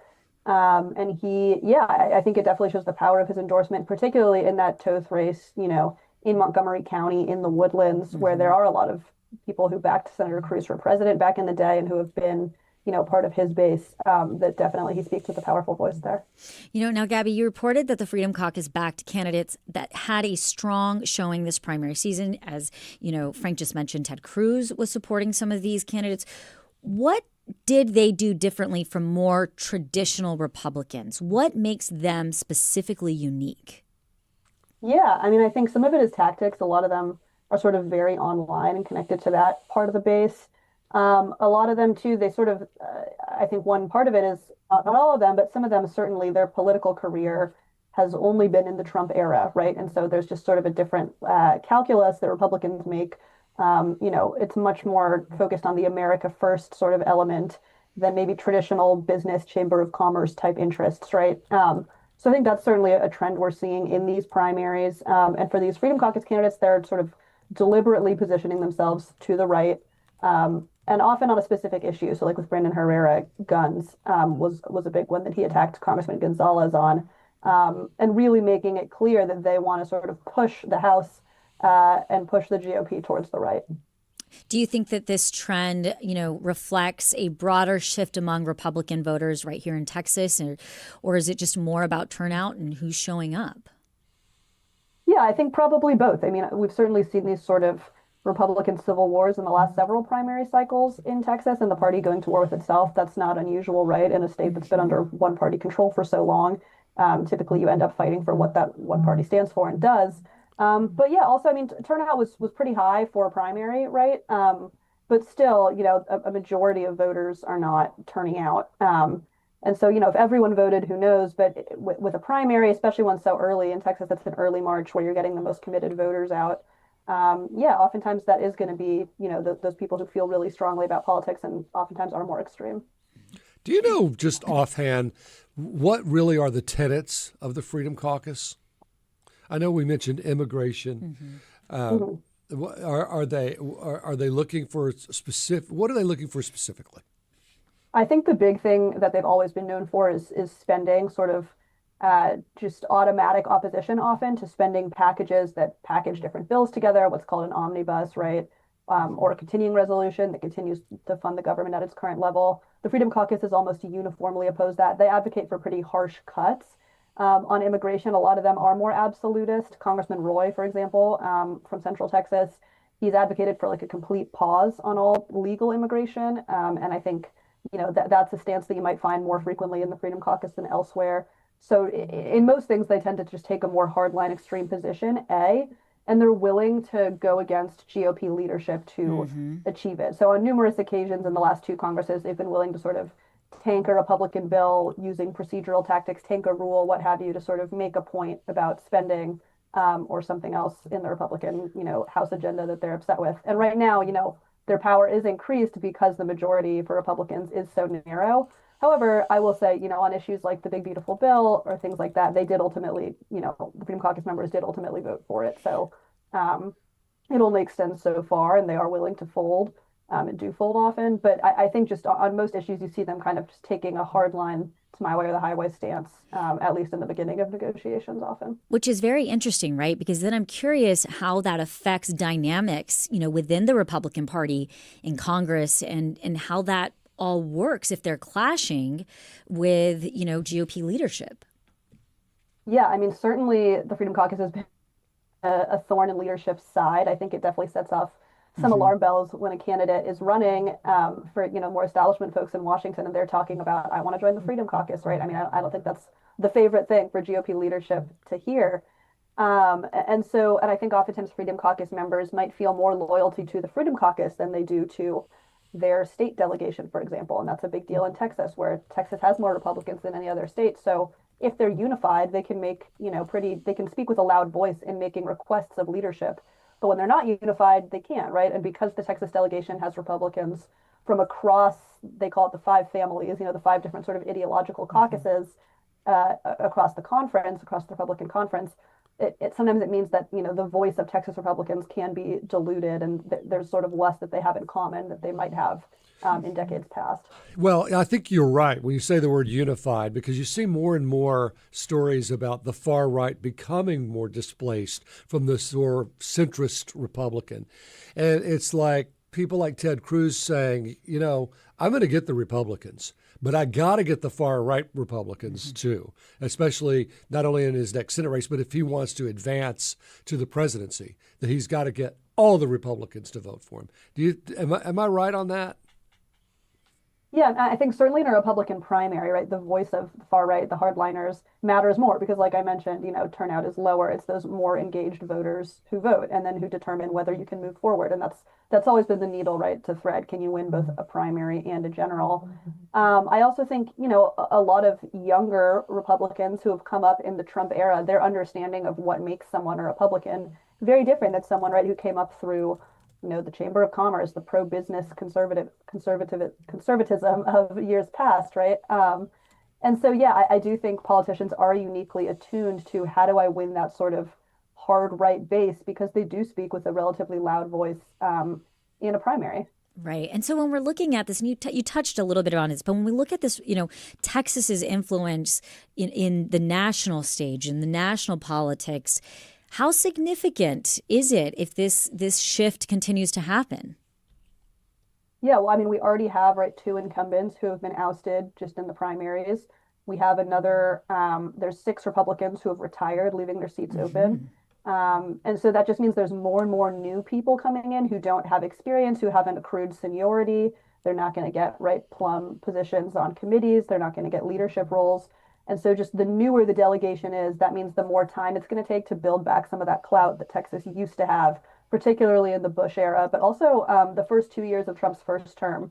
Numerous Texans held gavels in the House. They were controlling important committees, right? I mean, agriculture, armed services, right? You name it, Texans were involved, Homeland Security. And so it just means that insofar as these members feel like they have interests as Texans and that are Texas-specific, interests, they might not be able to influence those as much because, there's more and more freshmen. Right. We've talked about how the Freedom Caucus is, very effective politically, but how effective are they at governing, especially when there comes moments where compromise has to happen. It's required almost. Yeah, I mean, I think they've certainly been an obstacle to that. And I think that diminishes some of their political effectiveness because often, like I mentioned, they have sort of folded at the end of negotiations, even if, they've found some ways to get power, either changing things in bills or getting themselves onto key committees. And so, yeah, increasingly, I think for leadership, they often have to hear them out because the margin is so narrow. But typically, they've been able to flip them onto their side towards the end. Wow. And then obviously, if Democrats take the House, right, I mean, their influence will be largely diminished, at least so long as Democrats control the House. Because campaigning is very different than governing. Well, campaign is promises you don't keep when you govern. Right. When we look at it in a practical term, what does this really mean from a practical perspective, for the state when we have something like the Freedom Caucus coming in and being very effective locally, but when we're on a national stage, what's going to happen? You can promise to cut spending, but then you have a war that's costing $1 billion a day. $1 billion a day. Right. But our platform is to cut spending. I'm guessing the Freedom Caucus supports this war effort. So far, yeah. I mean, there hasn't necessarily been a vote on like the financial aspect, on the money aspect, that they could like register discontent. But yeah, at the end of the day, these are Republicans and they're in a narrow majority, and most of them are really, really pro-Trump, right? And sort of see themselves as the true, defenders of the America First agenda. And so, yeah, I think, oftentimes with a narrow majority, at the end of the day, Republicans do end up sticking together more often than not. And you mentioned a candidate who nearly won outright, in a 9-way race. What does that tell us about the strength in this faction? Yeah, so that was Jace Yarborough. He was in the 32nd district. That's the new one that goes from parts of Dallas all the way out to East Texas. He, had run before, so he certainly had an advantage there. He had some sort of behind-the-scenes support from the Club for Growth, which is a more, sort of anti-tax, low-tax conservative group that has a lot of money. So he had a lot of backers behind him. But yeah, and then the Freedom Caucus is also, they didn't help him financially or endorse him, but John Bonk in Houston and West Houston in the 38th district also finished first and is headed to a runoff, almost run outright. He's someone that they think could be an ideological ally. He was also endorsed by Senator Cruz. So I think it just goes to show, and I should also mention all of these candidates pretty much were endorsed by President Trump, not Toth and not Herrera initially, but Herrera now is. And so I think it just goes to show that, what might make someone a good member of the Freedom Caucus maybe is increasingly aligned with what the Trump political machine is looking for, what Texas primary voters are looking for. These things are sort of all converging. Any idea if the Freedom Caucus supports Cornyn or Paxton? They haven't weighed in because it's Senate, right? And this is a House group. I would guess that they would lean Paxton, obviously, right? More of an obstructionist type, and that's how he's sort of alluded to how he might be as a senator. But they stick around. They stick in the House. Which is interesting because it's looking more and more like Trump might endorse Cornyn. Mm-hmm. And if he does that and Cornyn's running and he's ticked off the Freedom Caucus because he didn't pick Paxton, it could be very interesting. Yeah, and I would think of that more as like sort of the hard right more than like the Freedom Caucus specifically. But yeah, I think that would bring up the question, like, is the MAGA movement what Trump says it is, or does it sort of go beyond his stated preferences here? And that would, I think, raise a lot of interesting questions in the Republican coalition. But thus far, right, he said he's going to endorse, but still hasn't done it. Gabby, looking ahead to November and beyond, what races or signals should we be watching to understand just how much influence the Freedom Caucus has? Yeah, I think the Herrera race in 23 will be really interesting. That's a bit more of a competitive district. Democrats are certainly looking at that. That's one that goes from parts of Bexar County and San Antonio through West Texas over to El Paso County, pretty rural and majority Latino. So if Herrera can get through there, I think that's definitely a sign that a more hardline Republican can win in a competitive district, right? For someone like a Toth or a Yarborough, those districts are heavily Republican, and I would expect them to win relatively easily. But I would definitely keep an eye on the 23rd district. And I just, out of curiosity, as we were talking about the Freedom Caucus specifically, as this continues to grow, does this mean more gridlock in Washington? Because we continue to see this gridlock happening in D.C., or do you think there's a clear reflection of where Republican voters are actually today? Yeah, I mean, I think the Freedom Caucus, as long as it's existed, right, since the 2010s, has been sort of associated with gridlock and obstructing and slowing things down.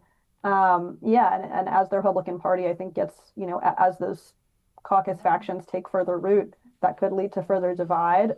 Just generally, right, there's been less and less overlap of bipartisan interest, and the more, each party, the more the percentage of each party is at the sort of extremes, the harder it is going to be sometimes to find areas of compromise.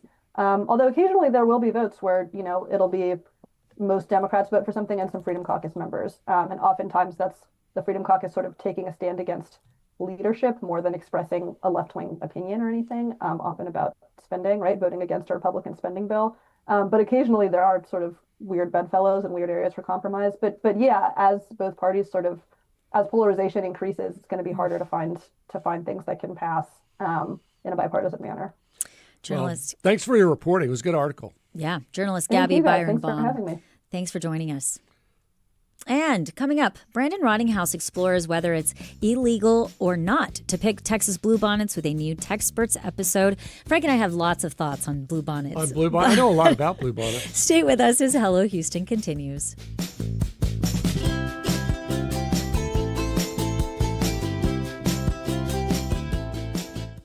It's not just your car. It's the one that brought your kids home from school, took you cross-country, held memories, laughter, even a few breakdowns. When it's time to let go, give your car a new purpose.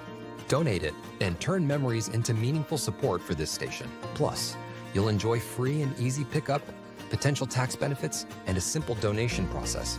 Your gift supports the programs you and your family love. Donate today and help keep public media strong. Call or donate online. Houston Public Media TV8. See how Bella Abzug's commitment to women's rights upended the status quo. American Masters presents Bella. This woman's place is in the house. Tonight at 8 on TV8. Big changes are coming to the Federal Emergency Management Agency. With Kristi Noem out, all eyes are on FEMA to roll out millions of dollars in stalled federal funding for disaster response, especially in North Carolina, where the western part of the state is still grappling with the effects of Hurricane Helene. The future of FEMA, next time on 1A. 1A at 2 p.m. today on News 88.7. Support for Houston Public Media comes from the Dan L. Duncan Comprehensive Cancer Center at Baylor St. Luke's Medical Center, offering comprehensive cancer care that is compassionate, personalized, and driven by clinical research. More at stlukeshealth.org/cancer. Support for Houston Public Media comes.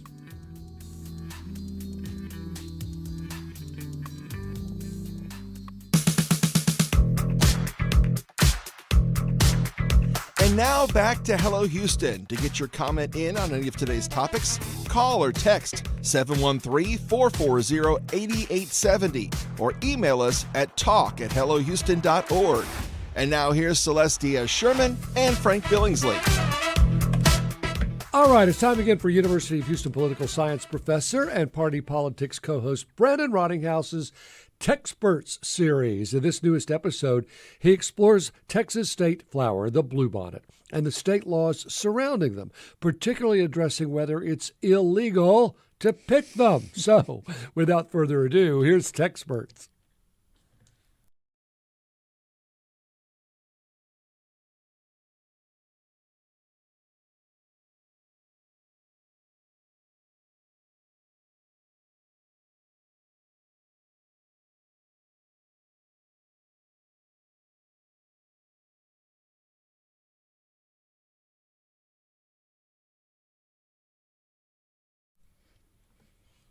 While we wait on that. We are having a little bit of technical difficulties. You know, I said how we had so much to talk about bluebonnets. Well, you know, they say, and I think it's probably true, that if you get a nice freeze in January, it kind of snaps the seeds underneath the soil, and they're like ready to sprout. So yeah. I used to get a lot of pictures from viewers of bluebonnets in mid-February. Really? Yeah. Yeah, I love bluebonnet season. You know, they started as a weed. I think it's beautiful. That's what you were mentioning. Yeah, Lady Bird Johnson said, these aren't weeds. We're going to put these everywhere. You know, I love Lady Bird Johnson and kind of the things she did. And I think we are actually ready. So, Frank. Okay, let's talk about whether it's legal or illegal to pick those bluebonnets. Here's Texperts.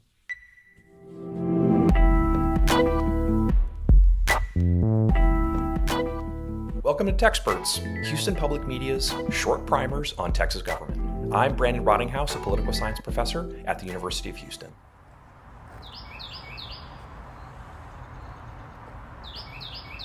Well, it's bluebonnet season again. In fact, Texas's official state flower is the bluebonnet, first adopted in 1901.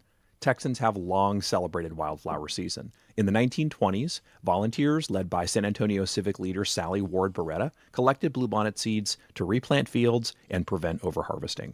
Lady Bird Johnson famously promoted outside wildflowers in the 1960s, co-founding the Lady Bird Johnson Wildflower Center in 1982 as a hub for native plant conservation.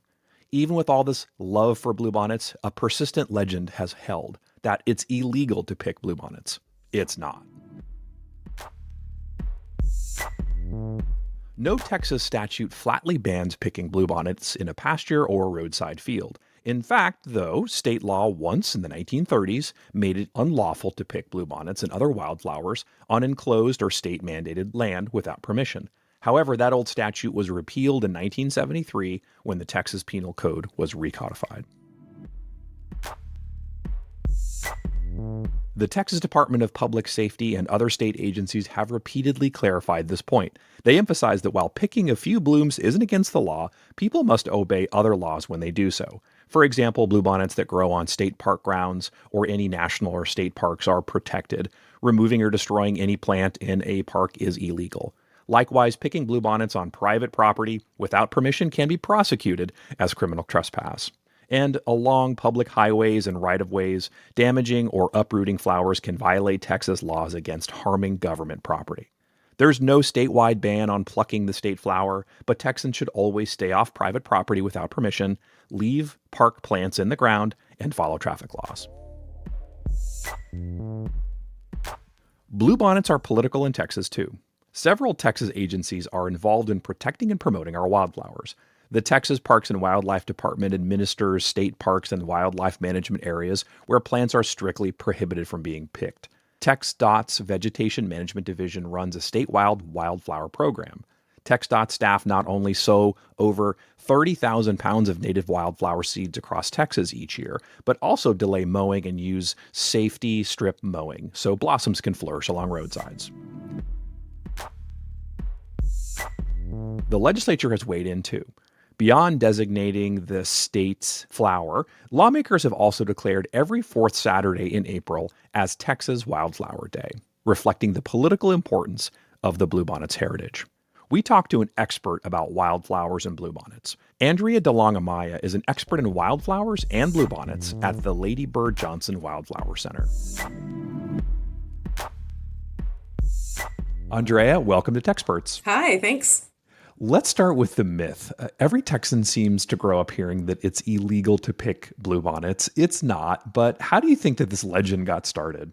That's a good question. I'm not really sure why it got started, but I think there's a lot of respect for bluebonnets, and I just have this, this idea of, someone's mother saying, don't pick the bluebonnets because, just trying to keep everybody in line and not just go crazy. Harvesting off the roadside is a way to just kind of keep it under control. Yeah. That's a guess. So obviously, it's not technically illegal, but there are times where you could get in trouble picking wildflowers. What are those kinds of times?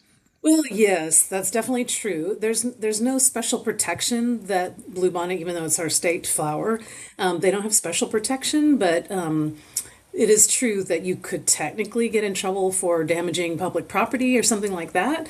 And really, my litmus for whenever you're interacting with wildflowers and bluebonnets in particular is basically be respectful. Just don't go in there and trash everything. I like that as a rule. Yeah. Mm-hmm. You mentioned that bluebonnet obviously have like a really strong connection to Texas. So how did bluebonnets become the official state flower in the first place? Oh, well, I don't remember all the details about that, but I know that there was some good lobbying to have. Originally, it was the prickly pear. The idea was that it would be the yellow rose of Texas, which is the yellow flower and the prickly pears. But I'm not exactly sure why that didn't happen and why we ended up with bluebonnets. But we have several species of lupinus in Texas, and all of them are actually considered our Texas, or wildflower of Texas. But most people are familiar with the Texas bluebonnet because it's most widespread. So that's what we think of. So then how did bluebonnets become a kind of cultural connection to Texas? Obviously, we've got families taking photos. We've got people taking road trips to see them. Why did it become such a powerful symbol of Texas? One of the reasons I think that bluebonnets have become such an iconic legacy of Texas is that they only grow in Texas pretty much. There are other lupine species that grow in other parts of the United States for sure, but the Texas bluebonnet is Texas. We get them ourselves, all to ourselves. I also think that the way in which they grow, like a lot of times you'll see just acres of them, and that's pretty captivating. That not a lot of other plants can do that and give you just such an outrageous show in the spring. The oceans of bluebonnets.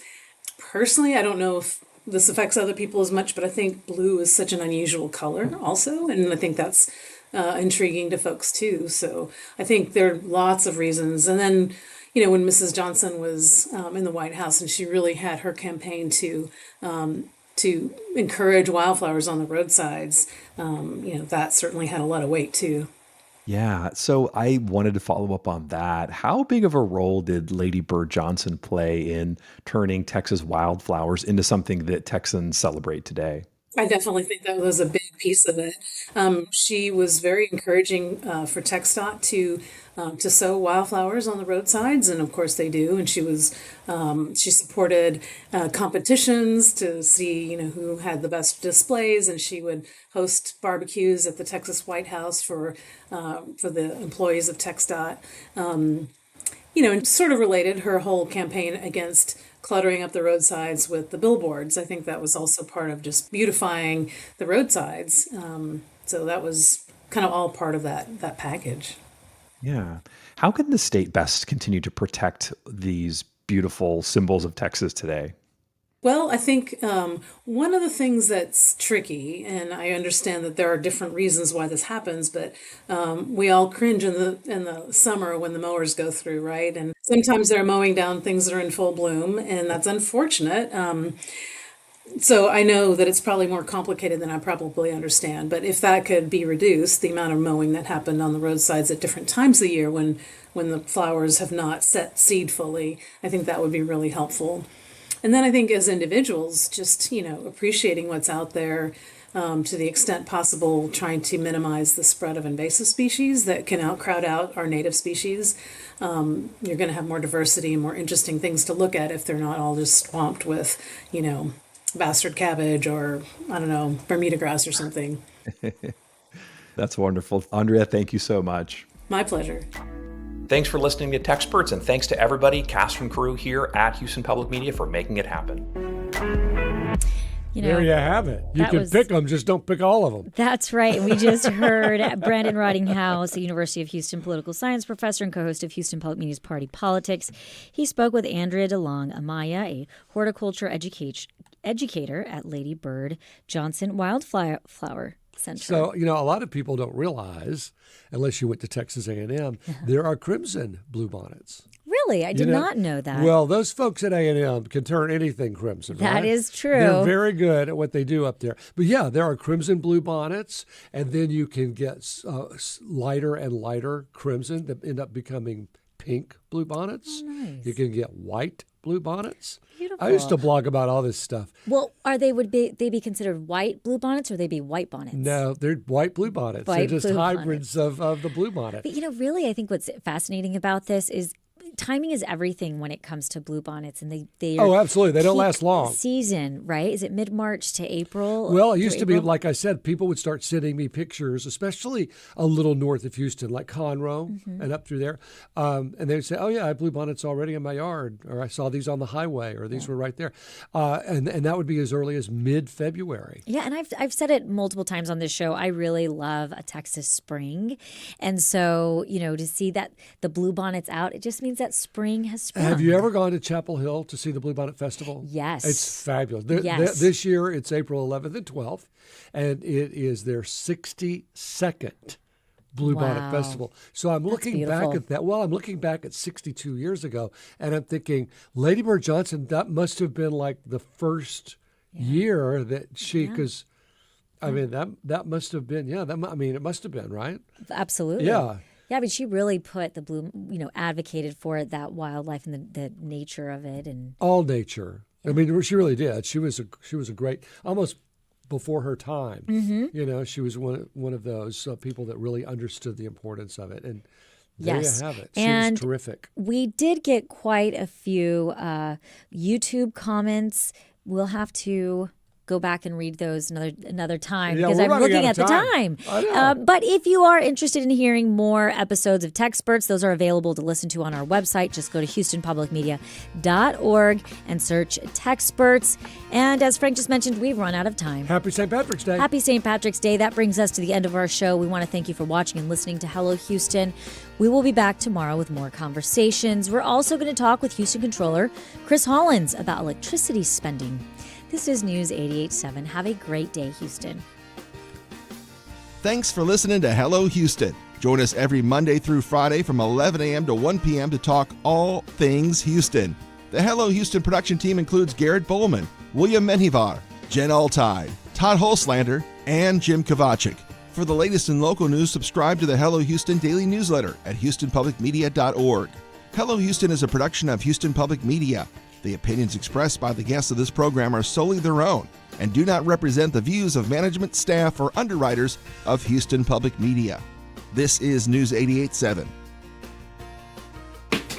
I'm Frank Billingsley, and I'm back on TV with our new Hello Houston Rodeo special. And I'm Celeste Diaz-Sherman. You can check out Hello Houston at Rodeo Houston this Wednesday at 5 p.m. on TV8. Join us with our special guest, Houston Livestock Show and Rodeo President and CEO Chris Bowman, Houston Mayor John Whitmire, the Gold Buckle Foodie winners, and more. It's Hello Houston at Rodeo Houston this Wednesday at 5 p.m. on TV8. And don't forget to check out the Hello Houston radio show, 11 a.m. to 1 p.m. weekdays, right here on News 88.7. Support for Houston Public Media comes from Bayou City Art Festival, March 28th and 29th in downtown. An outdoor gallery with over 200 artists, entertainment, and food.